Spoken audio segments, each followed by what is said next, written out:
നിങ്ങളോട് സംസാരിക്കാനും അവരെ സ്വാഗതം ചെയ്യുകയാണ്.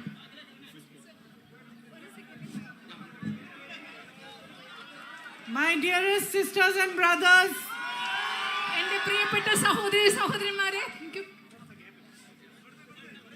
and all the leaders of the Congress party who are here standing here with me, Congress പാർട്ടിയുടെ ഏറ്റവും പ്രിയപ്പെട്ട നേതാക്കളെ എന്നോടൊപ്പം ഇവിടെ നിൽക്കുന്ന,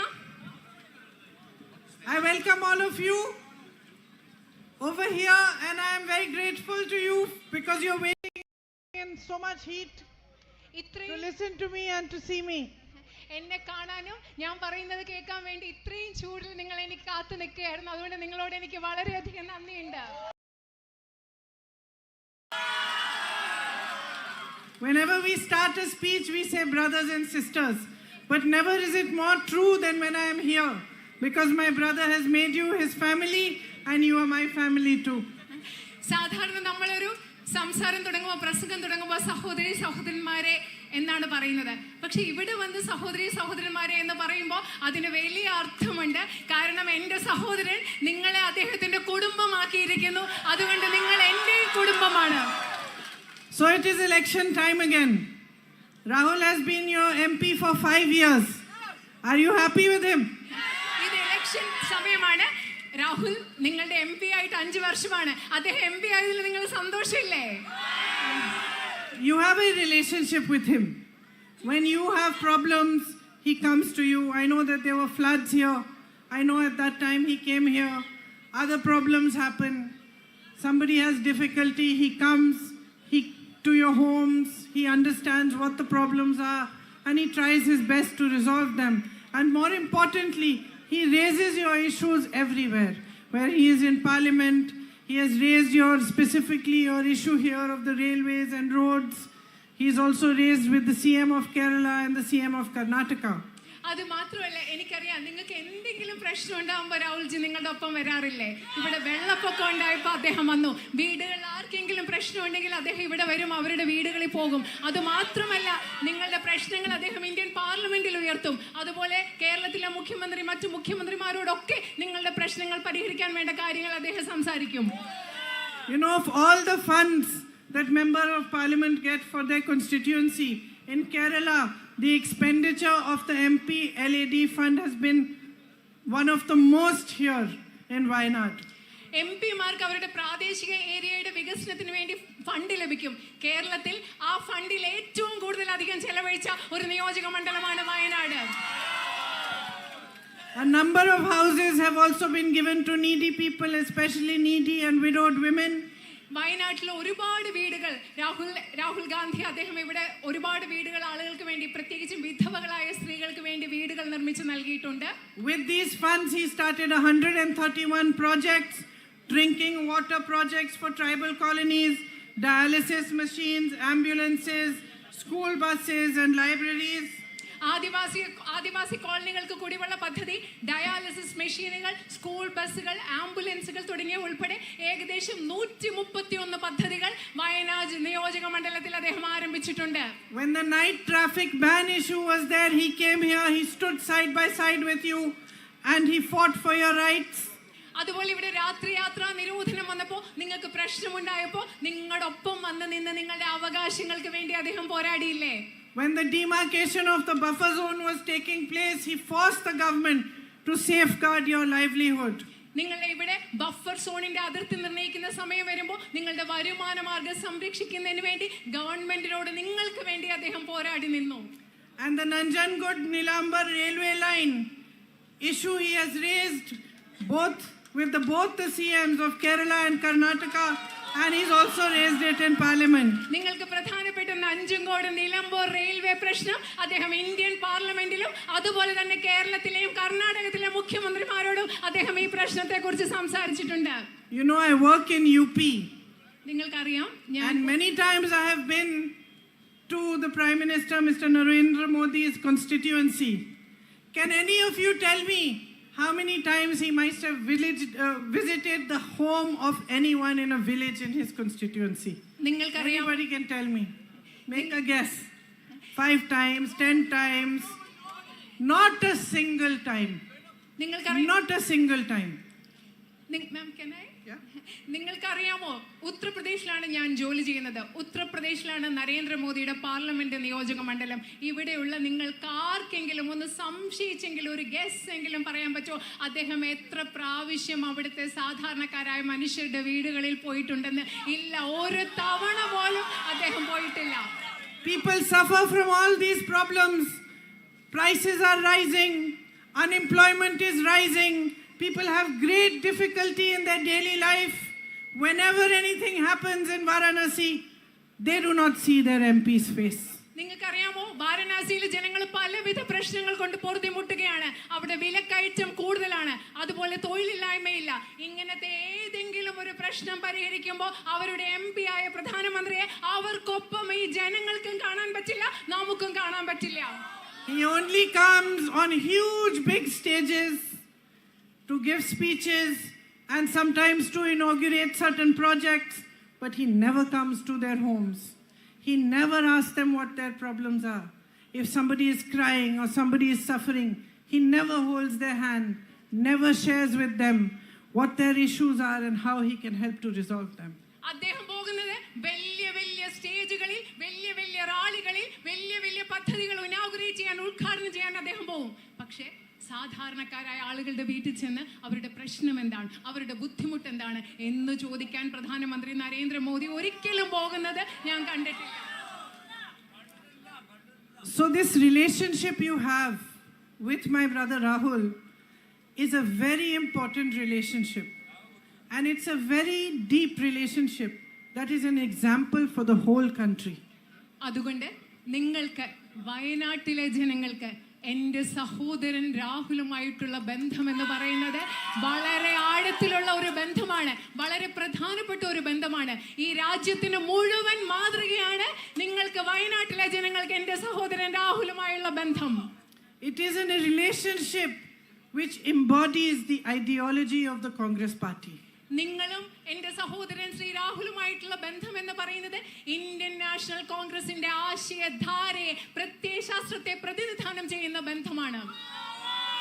A relationship which says that no matter how powerful you are, no matter how big you are, in this country we are a democracy and the people are above you. എന്താണെന്നറിയുമോ എൻ്റെ സഹോദരൻ രാഹുൽ നിങ്ങളുമായിട്ടുള്ള ബന്ധം സൂചിപ്പിക്കുന്നത്? ആ ബന്ധം പറയുന്നത് നിങ്ങൾ എത്ര ശക്തിയുള്ള ആളാണെങ്കിലും, നിങ്ങൾ എത്ര വലിയ ആളാണെങ്കിലും ഈ രാജ്യം ഒരു ജനാധിപത്യ രാജ്യത്ത് ഏറ്റവും വലുത് അവിടുത്തെ ജനങ്ങളാണെന്ന് സൂചിപ്പിക്കുന്ന ഒരു ബന്ധമാണത്. It is a relationship in which your MP understands that he is your representative, that he represents your voice, that he must stand up for your rights, he must speak up for your issues, and he must do all he can day and night to work for you and to provide you with a better life, better opportunities, better jobs, better health services. ആ ബന്ധം എന്ന് പറയുന്നത് സൂചിപ്പിക്കുന്നത് ഒരു ജനപ്രതിനിധി എന്ന് പറയുമ്പോൾ അദ്ദേഹത്തിന്റെ നിയോജക മണ്ഡലത്തെ അദ്ദേഹം പ്രതിനിധാനം ചെയ്യുന്ന ജനങ്ങൾക്ക് വേണ്ടി സംസാരിക്കണം. ഒരു ജനപ്രതിനിധി എന്ന് പറയുമ്പോൾ ഈ അദ്ദേഹം പ്രതിനിധാനം ചെയ്യുന്ന ജനങ്ങളുടെ ശബ്ദമായിരിക്കണം. അദ്ദേഹം രാവും പകലും നിങ്ങളുടെ ജീവിതം മെച്ചപ്പെടുത്താൻ, നിങ്ങൾക്ക് മെച്ചപ്പെട്ട തൊഴിലവസരങ്ങൾ ഉണ്ടാക്കാൻ, നിങ്ങൾക്ക് മെച്ചപ്പെട്ട വിദ്യാഭ്യാസ സമ്പ്രദായങ്ങൾ ഉണ്ടാക്കാൻ പ്രവർത്തിക്കണം എന്നതിന്റെ ഏറ്റവും വലിയ ഉദാഹരണമാണ് രാഹുലും നിങ്ങളും തമ്മിലുള്ള ബന്ധം. It is a relationship based on an age-old tradition of ours, an age-old cultural value, the value of seva. എൻ്റെ സഹോദരനും നിങ്ങളുമായിട്ടുള്ള ബന്ധം പരമ്പരാഗതമായ ഈ രാജ്യത്ത് വളരെ പഴക്കമുള്ള ഒരു പാരമ്പര്യത്തിന്റെ സേവനം എന്ന പാരമ്പര്യത്തിൽ അധിഷ്ഠിതമായ ഒരു ബന്ധമാണ് രാഹുലും നിങ്ങളും തമ്മിലുള്ളത്. My sisters here understand that value. ആ മൂല്യം എന്ന് പറയുന്നത്, സേവനം എന്താണെന്നുള്ളത് ഇവിടെ നിൽക്കുന്ന എൻ്റെ സഹോദരിമാർക്ക് നന്നായി ആ മൂല്യം. It is the value with which all of you live your lives. You look after your family, you take care of the children, you take care of the elders, you make sacrifices for all the members of your family. ഇവിടെ നിൽക്കുന്ന എൻ്റെ സഹോദരിമാർക്ക് അത് നന്നായിട്ട് അറിയാം. നമുക്കറിയാം സേവനം എന്താണെന്നുള്ളത്. വീട്ടിലെ അംഗങ്ങളെ നോക്കുന്നതിന്, കുടുംബത്തെ നോക്കുന്നതിന്, കുഞ്ഞുങ്ങളെ നോക്കുന്നതിന്, പ്രായമായവരെ നോക്കുന്നതിന് നിങ്ങൾ ചെയ്യുന്ന ത്യാഗം എന്ന് പറയുന്നതാണ്. അതിന്റെ അടിസ്ഥാനത്തിലാണ് എന്റെ സഹോദരിമാരായ ഈ സ്ത്രീകൾ നമ്മൾ എല്ലാവരും ജീവിക്കുന്നത്. And it is a value every single Indian understands. Because every single Indian in one form or other performs a seva in his daily life. സേവ അല്ലെങ്കിൽ സേവനം എന്ന് പറയുന്ന മൂല്യം ഓരോ ഇന്ത്യക്കാരനും ഇന്ത്യക്കാരിക്കും മനസ്സിലാക്കാൻ സാധിക്കും. അല്ലെങ്കിൽ എന്തെന്ന് വെച്ചാൽ ഒരു വിധത്തിൽ അല്ലെങ്കിൽ മറ്റൊരു വിധത്തിൽ എല്ലാ ഇന്ത്യക്കാരും ഓരോ ദിവസവും സേവനം ചെയ്തുകൊണ്ടിരിക്കുകയാണ്. And when Mahatma Gandhi laid the foundation of Indian politics in independent India, it is this value that he laid as a foundation for all of us that were to follow, for all of us to know, for all of us to understand, and for all of us to live by. Indian രാഷ്ട്രീയത്തിന്റെയും സ്വതന്ത്ര ഇന്ത്യയുടെയും അടിസ്ഥാനം നിർണയിച്ചപ്പോൾ ശ്രീ മഹാത്മാഗാന്ധി ഈ രാജ്യത്തിന്റെ അടിത്തറയായി കണക്കാക്കിയത് നമ്മൾക്ക് ഓരോരുത്തർക്കും മനസ്സിലാക്കാനും പിന്തുടരാനും ഈ രാജ്യത്തിന്റെ അടിസ്ഥാന മൂല്യമായി കണക്കാക്കിയത് ഈ സേവാഭാവത്തെയാണ്, മറ്റുള്ളവരെ സേവിക്കാനുള്ള ഈ ഭാവത്തെയാണ്. This value is embedded deeply in my brother's heart.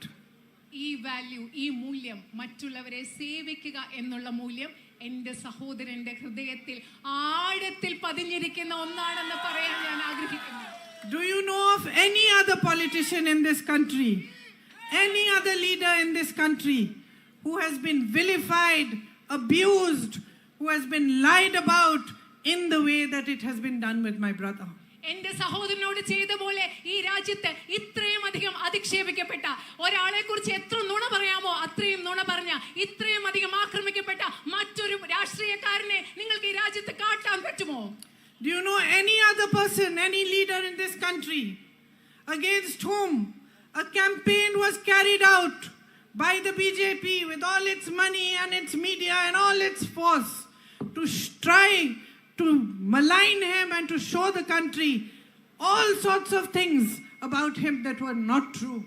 എന്റെ സഹോദരനെ കുറിച്ച് സത്യമല്ലാത്ത ആരോപണങ്ങൾ BJP അതിന്റെ പണവും മറ്റു പ്രചാരണ മാർഗങ്ങളും ഉപയോഗിച്ച് മറ്റേതെങ്കിലും ഒരു വ്യക്തിയെ കുറിച്ച് ഇത്തരം ഒരു ആരോപണം ഈ രാജ്യത്ത് അദ്ദേഹത്തിന്റെ പ്രതിച്ഛായ ഇല്ലാതാക്കാൻ വേണ്ടി ഇത്രയും അസത്യങ്ങൾ പറഞ്ഞിട്ടുണ്ടെന്ന് മറ്റാരെ കുറിച്ചെങ്കിലും നിങ്ങൾക്ക് പറയാൻ സാധിക്കുമോ? And do you know anyone else who has reacted to the worst kind of abuse with grace and dignity and forgiveness and humility? നിങ്ങൾക്ക് മറ്റേതെങ്കിലും ഒരു രാഷ്ട്രീയക്കാരനെ ഈ രാജ്യത്ത് ചൂണ്ടിക്കാണിച്ചു തരാൻ പറ്റുമോ? ഇത്രയധികം അധിക്ഷേപം ഉണ്ടായിട്ടും ഇത്ര അധികം ആക്രമണം ഉണ്ടായിട്ടും അതിനെയെല്ലാം വിനയത്തോടുകൂടി നേരിട്ട, അന്തസ്സോടുകൂടി, അഭിമാനത്തോടുകൂടി നേരിട്ട മറ്റൊരു രാഷ്ട്രീയക്കാരനെ നിങ്ങൾക്ക് കാണിച്ചു തരാൻ സാധിക്കുമോ? He has walked from Kanyakumari to Kashmir. I know how much his knee was hurting him. I know that many times in between he used to call me and say, the pain is too much. I don't know what to do. I don't know how I'm going to walk the next day. But your love, your energy gave him the strength to continue walking. And he walked for thousands of kilometers only to show the light to this country. Only to remind you, each one of you, my brothers and sisters, every single Indian, that we are one united nation. Hindu, Muslim, Christian, Sikh, Buddhist, Jain, we are all one. Whichever caste we belong to, whichever tribe we belong to, we are all Indian first, and we will not let anybody destroy our country. നിങ്ങൾക്കറിയാമോ, എൻ്റെ സഹോദരൻ കാശ്മീരിൽ നിന്ന് കന്യാകുമാരി വരെ ആയിരക്കണക്കിന് കിലോമീറ്ററുകൾ നടന്നു. അദ്ദേഹത്തിന് അതിഭയങ്കരമായ മുട്ടുവേദനയായിരുന്നു. ഈ നടക്കുന്നതിൻ്റെ ഇടയിൽ പല ദിവസം ഒരു പ്രാവശ്യം അദ്ദേഹം എന്നെ വിളിച്ചിട്ട് പറയും, എൻ്റെ മുട്ട് അതിഭയങ്കരമായിട്ട് വേദനിക്കുന്നുണ്ട്, എനിക്കറിയില്ല ഞാൻ എങ്ങനെ നാളെ നടക്കും, മുൻപോട്ട് നടക്കും. പക്ഷേ അദ്ദേഹം അത് തുടർന്നു.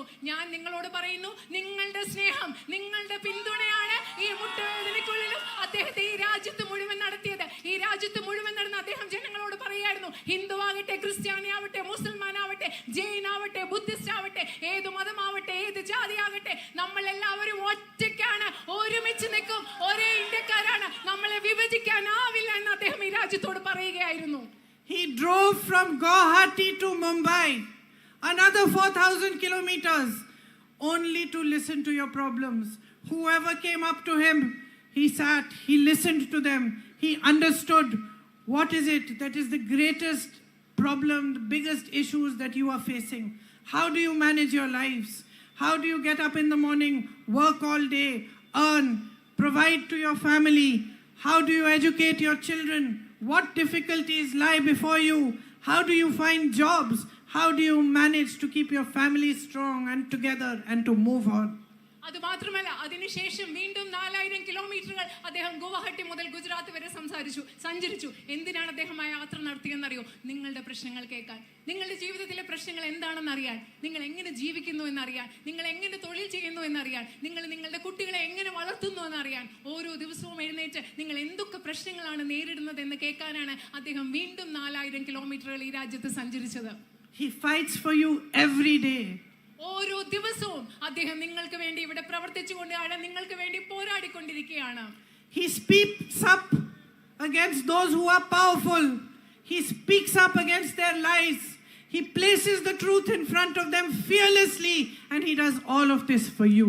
ഈ രാജ്യത്തെ ഏറ്റവും വലിയ അധികാരത്തിലിരുന്ന ശക്തികൾക്കെതിരെ അദ്ദേഹം സംസാരിക്കുന്നു. ധൈര്യത്തോടുകൂടി അവരുടെ നുണകൾക്കെതിരെ സംസാരിക്കുന്നു. ഈ രാജ്യത്തെ ജനങ്ങൾക്ക് വേണ്ടി ധൈര്യത്തോടുകൂടി ഈ ശക്തികൾക്കെതിരെ അദ്ദേഹം സംസാരിക്കുന്നു. He does it because he deeply believes in the power and the strength and the love of the Indian people. അദ്ദേഹം എന്തുകൊണ്ടാണ് അത് ചെയ്യുന്നതെന്ന് അറിയാമോ? കാരണം ഈ രാജ്യത്തെ ജനങ്ങളുടെ ശക്തിയിൽ, ഈ രാജ്യത്തെ ജനങ്ങളുടെ സ്നേഹത്തിൽ, ഈ രാജ്യത്തെ ജനങ്ങളുടെ നന്മയിൽ അദ്ദേഹം ആഴമായി വിശ്വസിക്കുന്നത് കൊണ്ടാണ് ഈ രാജ്യത്തെ അധികാര കേന്ദ്രങ്ങൾക്കെതിരെ, ശക്തികൾക്കെതിരെ അദ്ദേഹം ധൈര്യപൂർവ്വം സംസാരിക്കുന്നത്. He fights against the BJP because he knows that their ideology is designed to destroy the unity amongst us. അദ്ദേഹം എന്തുകൊണ്ടാണ് ബിജെപിക്കെതിരെ പോരാടുന്നത് നിങ്ങൾക്കറിയാമോ? ഈ രാജ്യത്തെ ജനങ്ങളുടെ, ഇന്ത്യക്കാരുടെ ഇടയിൽ ഐക്യം തകർക്കാനുള്ളതാണ് ബിജെപിയുടെ പ്രത്യയശാസ്ത്രം എന്ന് മനസ്സിലാക്കിക്കൊണ്ടാണ് ശ്രീ രാഹുൽ ഗാന്ധി ബിജെപിയുടെ പ്രത്യയശാസ്ത്രത്തിനെതിരെ പോരാടുന്നത്. In his journey, he understood that the greatest problems facing the nation today are unemployment and price rise. അദ്ദേഹത്തിന്റെ യാത്രയിൽ, രാജ്യം മുഴുവനുള്ള യാത്രയിൽ അദ്ദേഹത്തിന് മനസ്സിലായി ഈ രാജ്യം നേരിടുന്ന ഏറ്റവും പ്രധാനപ്പെട്ട പ്രശ്നങ്ങൾ തൊഴിലില്ലായ്മയും വിലക്കയറ്റവുമാണ് എന്നുള്ളത്. He realized the deep truth that while the nation's media and the entire ruling party and all its leaders spend all their time telling you how much progress is being made, how we are moving economically and becoming stronger and stronger, actually the common man, the everyday struggles of the common man have only increased and worsened in 10 years. അതുമാത്രമല്ല, ഈ യാത്രയിലൂടെ അദ്ദേഹം മനസ്സിലാക്കി ഈ രാജ്യത്തെ മാധ്യമങ്ങളും മറ്റു പ്രചാരണ പ്രവർത്തികളും എത്രമാത്രമാണ് ഈ രാജ്യത്തിന്റെ സമ്പദ് വ്യവസ്ഥ വളർന്നുകൊണ്ടിരിക്കുകയാണ് എന്ന് നമ്മളോട് പറഞ്ഞുകൊണ്ടേയിരിക്കുമ്പോൾ ഈ രാജ്യത്തെ സാധാരണ മനുഷ്യർ കഷ്ടപ്പെടുകയാണ്. അവരുടെ ജീവിത ദുരിതങ്ങൾ കഴിഞ്ഞ 10 വർഷത്തിൽ കൂടിയിട്ടേ ഉള്ളൂ എന്ന് ഈ യാത്രയിലൂടെ അദ്ദേഹം മനസ്സിലാക്കി. Unemployment is highest in Kerala.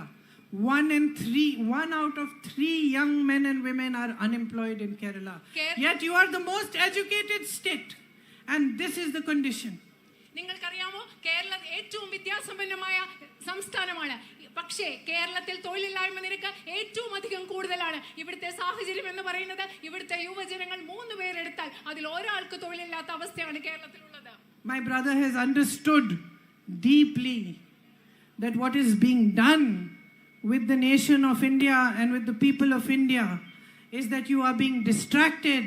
Religion, caste, all sorts of emotional issues are being used to manipulate you at the time of elections. Okay. Yes. എന്റെ സഹോദരന് മനസ്സിലായി ഈ രാജ്യത്ത് സംഭവിച്ചുകൊണ്ടിരിക്കുന്നത്, ഈ രാജ്യത്തെ ജനങ്ങളുടെ, നിങ്ങളുടെ യഥാർത്ഥ പ്രശ്നങ്ങളിൽ നിന്ന് ശ്രദ്ധ തിരിച്ചുവിട്ട് ജാതിയുടെ പേരിൽ, മതത്തിന്റെ പേരിൽ നിങ്ങളെ വൈകാരികമായി തെരഞ്ഞെടുപ്പ് സമയത്ത് ചൂഷണം ചെയ്യുന്നതാണ് ഈ രാജ്യത്ത് നടന്നുകൊണ്ടിരിക്കുന്നത് എന്ന് എന്റെ സഹോദരന് കൃത്യമായി മനസ്സിലായി. He understands that in the last 10 years, Indian politics has moved from a politics where the politician was answerable to you, where you questioned him, where you demanded your rights, and it was his responsibility and duty to provide and perform. And if he did not perform, he would be put out of office. It has moved from that politics to a politics of lies, to a politics where your emotions are used and manipulated, And people stay in power by convincing you, by making you afraid, by telling you that your religion is in danger or that your livelihood somehow is in danger. But they do not tell you what they are doing for your development. They do not tell you how they are going to make you progress. They do not tell you how they will provide you with jobs. They do not tell you how they will reduce price rise. They do not tell you how many institutions they built, how many universities, new universities they have opened, how many schools they have built, how many hospitals they have created. They will not tell you because they have not done it.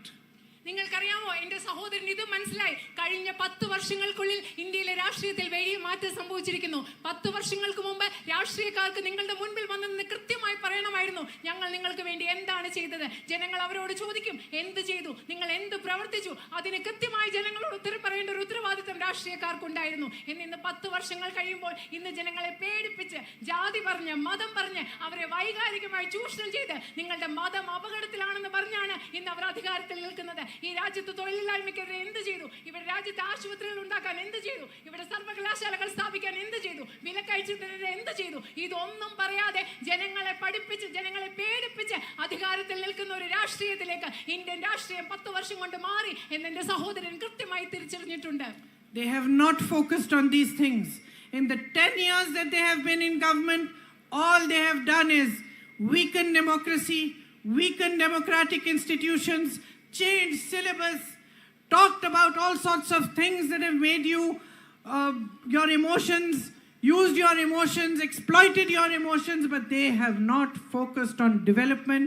They have not focused on roads, hospitals, jobs, price rise. They have not focused on the things that actually matter in your lives. ഈ കഴിഞ്ഞ 10 വർഷത്തിനിടയിൽ ഈ അധികാരത്തിലിരിക്കുന്ന government ഈ രാജ്യത്തെ ജനങ്ങൾക്ക് പ്രധാനപ്പെട്ട, നിങ്ങളുടെ ജീവിതത്തിന് പ്രധാനപ്പെട്ട ഒന്നിനെക്കുറിച്ചും, റോഡുകളെ കുറിച്ച്, വിദ്യാഭ്യാസ സ്ഥാപനങ്ങളെ കുറിച്ച്, ആശുപത്രികളെ കുറിച്ച്, അതിനെക്കുറിച്ച് ഒന്നും ചിന്തിച്ചിട്ടുമില്ല, അതിലൊന്നും ശ്രദ്ധ കേന്ദ്രീകരിച്ചിട്ടുമില്ല. നേരത്തെ പറഞ്ഞതുപോലെ മതം പറഞ്ഞ്, ജാതി പറഞ്ഞ് നിങ്ങളെ വൈകാരികമായി സ്വാധീനിക്കുന്ന വിഷയങ്ങളിൽ മാത്രമാണ് ഈ ഗവൺമെന്റ് ശ്രദ്ധ ചെലുത്തിക്കൊണ്ടിരിക്കുന്നത്.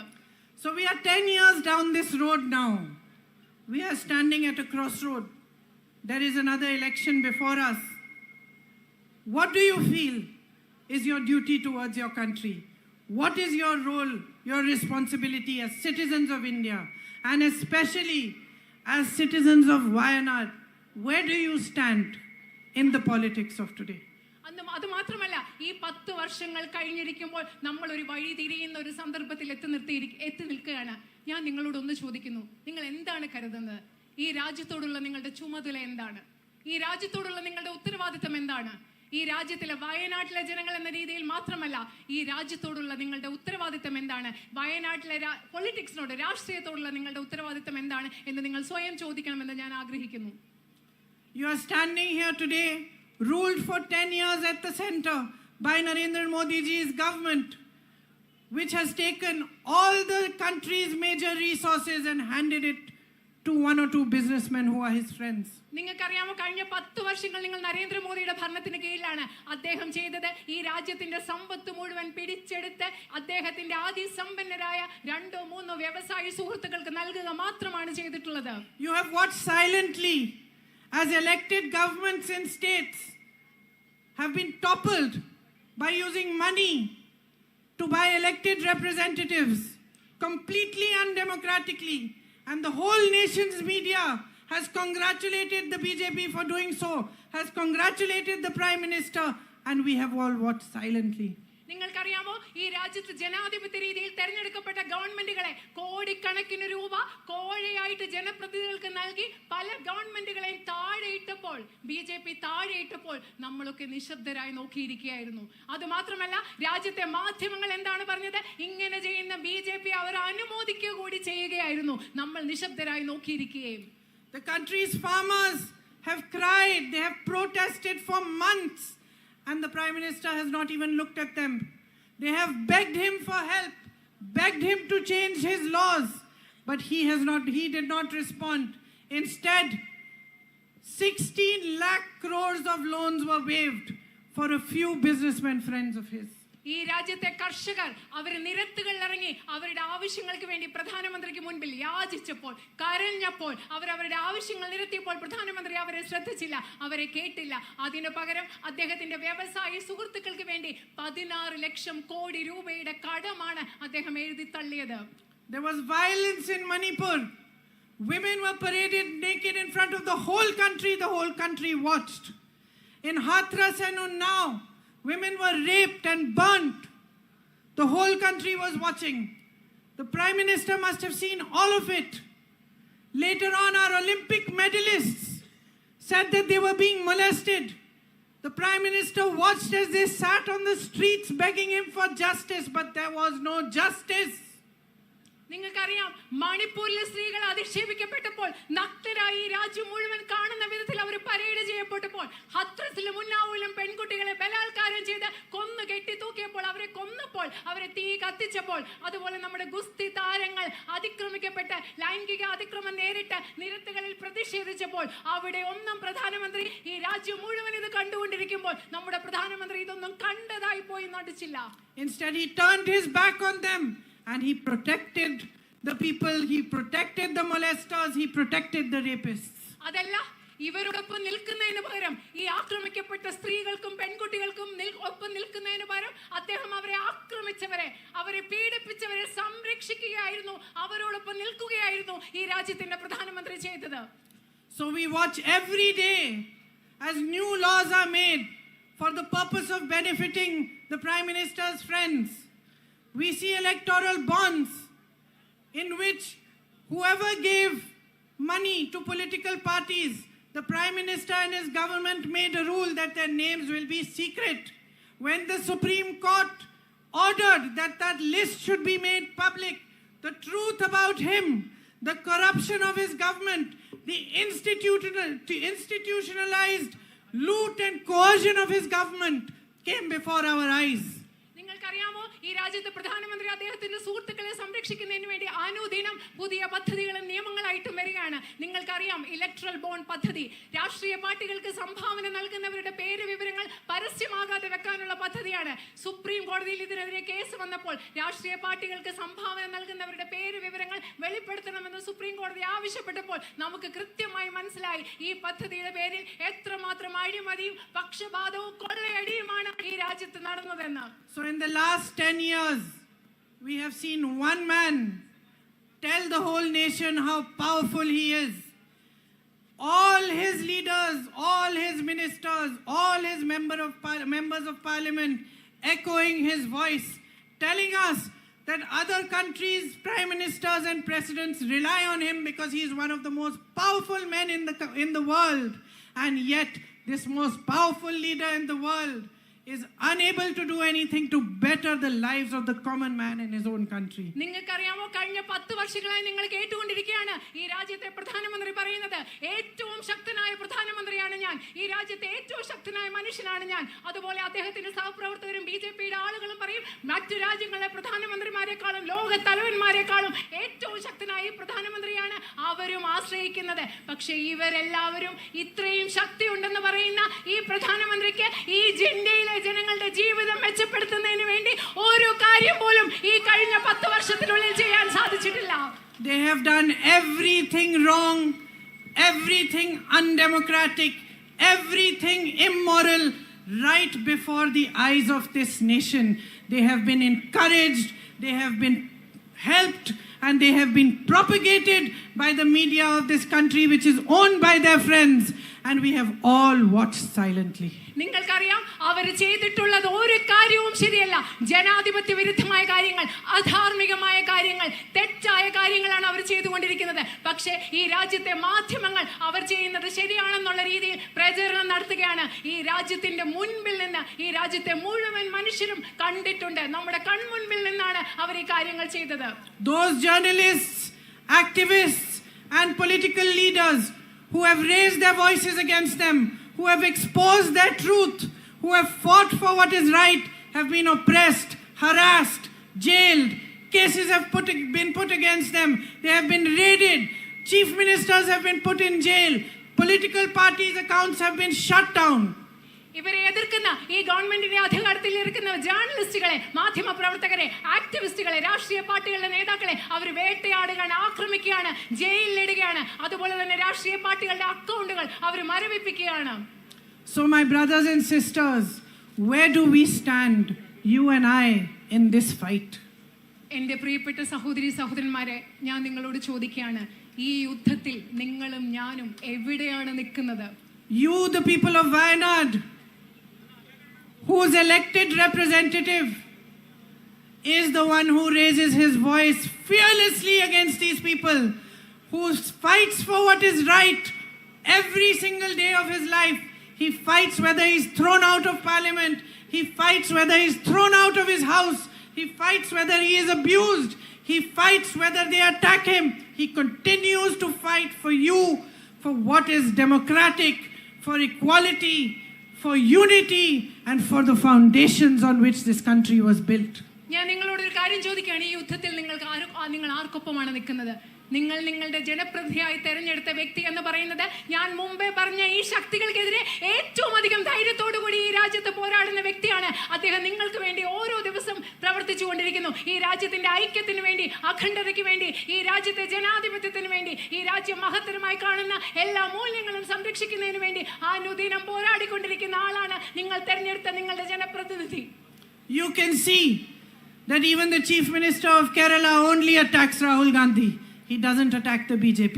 പക്ഷേ നിങ്ങൾക്കറിയാം, നിങ്ങളുടെ മുഖ്യമന്ത്രി, കേരളത്തിലെ മുഖ്യമന്ത്രി ഇത്രയധികം ആ ശക്തികൾക്കെതിരെ പ്രതിരോധിക്കുന്ന രാഹുൽ ഗാന്ധിയെ മാത്രമേ ആക്രമിക്കുന്നുള്ളൂ. അദ്ദേഹം BJP ഒരിക്കലും ആക്രമിക്കുന്നില്ല എന്നത് നിങ്ങൾക്ക് കൃത്യമായി അറിയാം. Because when a man fights for what is right, then all the forces of wrong gather together against him. നിങ്ങൾക്കറിയാമോ, ഒരു മനുഷ്യൻ ശരിക്ക് വേണ്ടി, നന്മയ്ക്ക് വേണ്ടി, ശരിയായിട്ടുള്ളതിന് വേണ്ടി പോരാടുമ്പോൾ തിന്മയുടെ എല്ലാ ശക്തികളും ഒരുമിച്ച് ചേർന്ന് കൂട്ടുചേർന്ന് അദ്ദേഹത്തെ ആക്രമിക്കാനായിരിക്കും ശ്രമിക്കുക എന്നത് നിങ്ങൾക്ക് കൃത്യമായി അറിയാം. And I will tell you how I see it. I will tell you where I think you stand. I think each one of you who is here today stands for what is right. ഞാൻ നിങ്ങളോട് പറയാം, ഞാൻ അതിനെ എങ്ങനെയാണ് കാണുന്നത്, നിങ്ങൾ എവിടെയാണ് നിൽക്കുന്നതെന്ന് ഞാൻ എങ്ങനെ കാണുന്നു എന്ന് പറയാം. ഇവിടെ എത്തിച്ചേർന്നിട്ടുള്ള നിങ്ങൾ ഓരോരുത്തരും, എനിക്ക് വിശ്വാസമുണ്ട്, നിങ്ങൾ ഓരോരുത്തരും നിലനിൽക്കുന്നത് എന്താണ് ശരി, അതിനു വേണ്ടിയാണെന്ന് എനിക്ക് വിശ്വാസമുണ്ട്. I think each and every one of you represent Rahul just the way that Rahul represents you. ഞാൻ നിങ്ങളോട് ഒരു കാര്യം പറയട്ടെ, ഇവിടെ വന്ന് ചേർന്നിട്ടുള്ള നിങ്ങൾ ഓരോരുത്തരും രാഹുൽ ഗാന്ധിയുടെ പ്രതിനിധിയാണ്. എങ്ങനെ രാഹുൽ നിങ്ങളെ ഓരോരുത്തരും പ്രതിനിധീകരിക്കുന്നു? I believe that you are Rahul Gandhi. I believe you are Rahul Gandhi. I believe you are Rahul Gandhi, and you are Rahul Gandhi, and you are Rahul Gandhi, and you are Rahul Gandhi, because you stand for the truth. And you stand for everything good that has made this country. You stand for everything that our forefathers fought for when they fought the British. You stand for freedom. You stand for equality. You stand for unity. You stand for progress. ഞാൻ വിശ്വസിക്കുന്നു നിങ്ങൾ രാഹുൽ ഗാന്ധിയാണ്, നിങ്ങൾ രാഹുൽ ഗാന്ധിയാണ്, നിങ്ങൾ രാഹുൽ ഗാന്ധിയാണ്, നിങ്ങൾ രാഹുൽ ഗാന്ധിയാണ് എന്ന് ഞാൻ വിശ്വസിക്കുന്നു. കാരണം നിങ്ങൾ ശരിയായത് എന്തിനു വേണ്ടി, അതിനുവേണ്ടി നിങ്ങൾ നിൽക്കുന്നു. ഈ രാജ്യത്തിന്റെ ജനാധിപത്യത്തിന് വേണ്ടി, തുല്യതയ്ക്ക് വേണ്ടി, നമ്മുടെ പൂർവികർ സ്വാതന്ത്ര്യ സമരകാലത്ത് ബ്രിട്ടീഷുകാർക്കെതിരെ എന്തിനു പോരാടി, ആ ശരിയായ മൂല്യങ്ങൾക്ക് വേണ്ടി നിങ്ങൾ ഓരോരുത്തരും നിലനിൽക്കുന്നതിനാൽ നിങ്ങൾ ഓരോരുത്തരും രാഹുൽ ഗാന്ധിയാണെന്ന് ഞാൻ കരുതുന്നു. And 10 years into the rule of the BJP and Prime Minister Narendra Modi's government, I am saying this to you with all my heart and with all the truth that I can muster. We are now at a place in our country's life where if each one of you does not think beyond yourself, beyond your family, beyond your village, beyond your town, beyond your state, and does not think of this nation as your nation which you have to protect and you have to defend, then we will not be able to save democracy in India. ഞാൻ നിങ്ങളോട് നരേന്ദ്രമോദി 10 വർഷം ഭരിച്ച ശേഷം എൻ്റെ മുഴുവൻ ഹൃദയത്തോടുകൂടി, എൻ്റെ ഹൃദയത്തിലുള്ള മുഴുവൻ സത്യത്തോടുകൂടി ഞാൻ നിങ്ങളോട് പറയുകയാണ്, ഈ സാഹചര്യത്തിൽ നിങ്ങൾക്കുപരിയായി, നിങ്ങളുടെ കുടുംബത്തിനുപരിയായി, നിങ്ങളുടെ ഗ്രാമത്തിനുപരിയായി, നിങ്ങളുടെ മണ്ഡലത്തിനുപരിയായി, നിങ്ങളുടെ സംസ്ഥാനത്തിനുപരിയായി നമ്മൾക്ക് ജീവൻ നൽകിയ നമ്മുടെ രാജ്യത്തെക്കുറിച്ച് നമുക്ക് ഈ സന്ദർഭത്തിൽ ചിന്തിക്കാൻ പറ്റിയില്ലെങ്കിൽ, the time has come to stand up for India. നമുക്ക് നമ്മുടെ രാജ്യത്തെ ചിന്തിച്ചില്ലെങ്കിൽ രക്ഷിക്കാൻ കഴിയില്ല. Every time I see her, she makes me smile. Thank you. ഈ സമയം എന്ന് പറയുന്നത് നമ്മുടെ രാജ്യത്തെ സംരക്ഷിക്കാനുള്ള സമയമാണ്, ഇന്ത്യയെ സംരക്ഷിക്കാനുള്ള സമയമാണ്. The time has come to put your nation first. നമ്മുടെ രാജ്യം എല്ലാറ്റിനും ഉപരിയായി ഇന്ത്യ എന്ന നമ്മുടെ രാജ്യത്തിന് ഏറ്റവും വലിയ പ്രാധാന്യം നൽകേണ്ട സമയം നമ്മുടെ ജീവിതത്തിൽ ഇപ്പോൾ വന്നിരിക്കുകയാണ്. This vote that you are going to cast on the 26th is a vote for India. It is a vote to strengthen democracy. It is a vote to bring about change, because what we have seen in the last 10 years has been wrong. It has not been good for our country. It has been destructive for our country. നിങ്ങൾക്കറിയാം, ഇന്ന് നിങ്ങൾ ഈ അടുത്ത് ചെയ്യാൻ പോകുന്ന vote എന്ന് പറയുന്നത് ഈ രാജ്യത്തിന് വേണ്ടിയുള്ള വോട്ടാണ്, ഈ രാജ്യത്തെ ജനാധിപത്യത്തെ സംരക്ഷിക്കാനുള്ള വോട്ടാണ്. കാരണം കഴിഞ്ഞ 10 വർഷം നമ്മുടെ രാജ്യത്തിന് നല്ലതായിട്ടുള്ള കാര്യങ്ങളല്ല സംഭവിച്ചിട്ടുള്ളത്. ഈ രാജ്യത്തോട് ചെയ്തിട്ടുള്ളത് തെറ്റുകളാണ്, ഈ രാജ്യത്തെ നശിപ്പിക്കുന്ന കാര്യങ്ങളാണ് ചെയ്തിട്ടുള്ളത്. അതുകൊണ്ട് നിങ്ങൾ ചെയ്യാൻ പോകുന്ന വോട്ട് എന്ന് പറയുന്നത് നമ്മുടെ രാജ്യത്തിന് വേണ്ടിയുള്ള വോട്ടാണ്.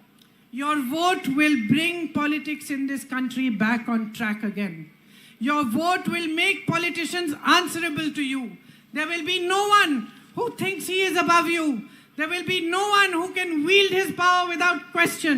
People will not be silenced. People will not be imprisoned for raising their voice and asking for their rights. We will bring back the democratic nation that India was. We will bring back equality. We will bring back your needs, your requirements, your issues to the foreground, so that every politician you elect spends all his time working to make your life better, to make your future stronger. Indian രാഷ്ട്രീയത്തിലെ ശരിയായ ദിശയിലേക്ക് തിരിച്ചു കൊണ്ടുപോകാനുള്ള തെരഞ്ഞെടുപ്പാണിത്. നിങ്ങളുടെ പ്രശ്നങ്ങളെ കുറിച്ച് പറയാൻ, നിങ്ങൾ ചോദിക്കുന്ന ചോദ്യങ്ങൾക്ക് ഉത്തരം നൽകാൻ, നിങ്ങളെ പേടിപ്പെടുത്താതെ ജീവിക്കാൻ, എന്ത് ചെയ്താലും ജനങ്ങളുടെ മുൻപിൽ ഉത്തരം പറയേണ്ട എന്ന ചിന്ത മാറ്റിക്കൊണ്ട് ഈ രാജ്യത്തെ ജനാധിപത്യത്തെ, ഈ രാജ്യത്തെ തുല്യതയെ, ഈ രാജ്യത്തെ മൂല്യങ്ങളെ പുനഃസ്ഥാപിക്കാൻ, ഈ രാജ്യത്തെ ജനാധിപത്യത്തെയും ദേശത്തെയും രാഷ്ട്രീയത്തെയും ശരിയായ ദിശയിലേക്ക് തിരിഞ്ഞു കൊണ്ടുവരാനുള്ള തെരഞ്ഞെടുപ്പാണ് ഈ തെരഞ്ഞെടുപ്പ്. And I know that you will choose wisely and you will choose well. എനിക്കറിയാം, ഈ തെരഞ്ഞെടുപ്പിൽ നിങ്ങൾ ബുദ്ധിപരമായി നന്നായിട്ടുള്ള ഒരു തീരുമാനം എടുക്കും എന്ന് എനിക്ക് വളരെ നന്നായി അറിയാം. You will show this whole country what a true bond between a leader and a people can be. നിങ്ങൾ ഈ ലോകത്തിന്, ഈ രാജ്യത്തിന് മുഴുവൻ കാണിച്ചു കൊടുക്കും ഒരു നേതാവും ജനങ്ങളും തമ്മിലുള്ള ഏറ്റവും സത്യസന്ധമായ ഒരു ബന്ധം എങ്ങനെ ആയിരിക്കുന്നു എന്ന് നിങ്ങൾ. And I know my brother, I know how much he loves you. I know how much he loves to be here, to be amidst you. He always tells me, I love going to Wayanad. He loves to come here. You have given him so much love, so much affection, so much respect. My family and I are grateful for everything that you have given him, and he will keep repaying this gratitude to you for the rest of his life. എനിക്കറിയാം, എൻ്റെ സഹോദരനെ എനിക്കറിയാം, അദ്ദേഹത്തിന് നിങ്ങളോട് എത്രമാത്രം സ്നേഹമുണ്ടെന്ന് എനിക്കറിയാം. അദ്ദേഹം എന്നോട് എപ്പോഴും പറയും, എനിക്ക് വയനാട്ടിൽ പോകുന്നത് വലിയ ഇഷ്ടമാണ്. ഇവിടെ വരുന്ന ഓരോ സമയവും അദ്ദേഹത്തിന് നിങ്ങൾ നൽകുന്ന സ്നേഹത്തിന്, അദ്ദേഹത്തിന് നിങ്ങൾ നൽകുന്ന ബഹുമാനത്തിന് ഞാനും എൻ്റെ കുടുംബവും നിങ്ങളോട് എല്ലായ്പ്പോഴും കടപ്പെട്ടവനാണ്. അതുമാത്രമല്ല, നിങ്ങൾ നൽകുന്ന സ്നേഹം 10 മടങ്ങായി അദ്ദേഹം നിങ്ങൾക്ക് തിരിച്ചു തന്നുകൊണ്ടേയിരിക്കും എന്ന കാര്യത്തിലും എനിക്ക് ഉറപ്പുണ്ട്. Thank you for coming here today and listening to me so carefully. I hope that you will remember my words, especially when you go to vote on the polling day. The Congress party has some guarantees which we have put before the nation. I am getting late today, and there's a time because it's the last day of campaign. So I will go ahead, but my colleagues here will tell you what these guarantees are. Please listen to them very carefully. We have fulfilled our guarantees in the states where we have formed our governments, and these will be very beneficial for you, for your lives to become easier, and for your children to progress. Thank you very much. Jai Hind. നിങ്ങൾ ഇവിടെ വന്ന് ഞാൻ പറഞ്ഞ് ശ്രദ്ധിച്ചത് കേട്ടതിൽ എനിക്ക് വളരെയധികം സന്തോഷമുണ്ട്. നിങ്ങൾ വോട്ട് വോട്ട് ചെയ്യാൻ പോകുമ്പോഴും ഇത് ഓർക്കുമെന്ന് ഞാൻ കരുതുന്നു. കോൺഗ്രസ് പാർട്ടി ധാരാളം ഗ്യാരണ്ടികൾ നിങ്ങളുടെ മുൻപിൽ വെച്ചിട്ടുണ്ട്. അതിനെക്കുറിച്ച് എനിക്ക് താമസിക്കുന്നത് കൊണ്ട് എനിക്ക് നിങ്ങളോട് പറയാൻ സമയമില്ല. എൻ്റെ സഹപ്രവർത്തകർ അതേക്കുറിച്ച് സംസാരിക്കും. നിങ്ങൾ അത് കേൾക്കണമെന്ന് ഞാൻ അഭ്യർത്ഥിക്കുന്നു. നന്ദി, നമസ്കാരം.